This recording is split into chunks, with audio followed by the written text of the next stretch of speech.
CIBC First Caribbean is celebrating home ownership in the month of love with a special promotion it calls Celebrate Love and Celebrate Home Ownership. As part of the promotion on selected dates throughout the month of February, the bank will be displaying different concepts of home ownership at several of its branches. One branch which featured prominently during the Valentine's Day celebrations was that of Warren's, where dancers helped to reflect the themes of love and home ownership.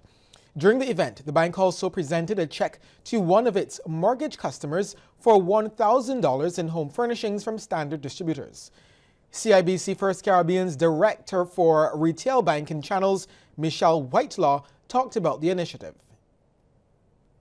Home ownership starts, we know, with the home and getting the home. And we at CBC First Caribbean, we love to know that we are helping our clients to achieve their dreams. It is indeed a wonderful thing when you can take a key and turn it in your own home. And at CBC First Caribbean, that's what we do. We make that experience what we would want to call personalized, responsive, and easy. We hold your hand in the process. She added that the bank has been holding its own in terms of its retail banking channels. We are meeting the competition. That's what I say. We have awakened. I know for some time persons would probably, wonder relative to us and, how do we go about with mortgages and everything. I show you, if you look into the newspaper, you're going to see lots more ads with CIBC First Caribbean. So we are out there ready. We have the competitive edge. I would want to say, and people are coming. The response has been very good.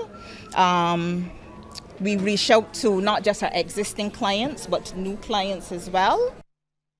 Opposition Senator Dr. Jerome Walcott wants to know whether the government intends to use the Barbados Sustainable Recovery Plan as a way of engaging the International Monetary Fund for financing support.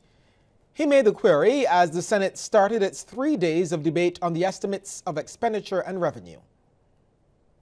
The Barbados Sustainable Recovery Plan looks somewhat, if you've been familiar with Grenada and Jamaica, looks so much like the plan that they use in terms of discussions with the IMF. And I'm here wondering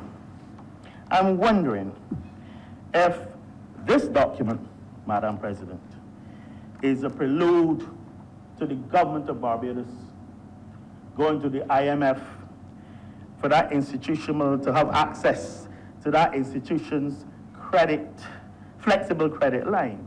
I wonder, it has an amazing resemblance in terms of the Grenada document that was used, and similarly to some aspects of the Jamaican document.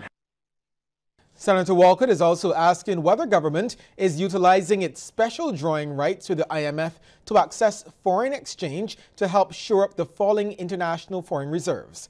He says there needs to be full disclosure on the matter. Time now to take a look at how stocks traded on selected exchanges across the region.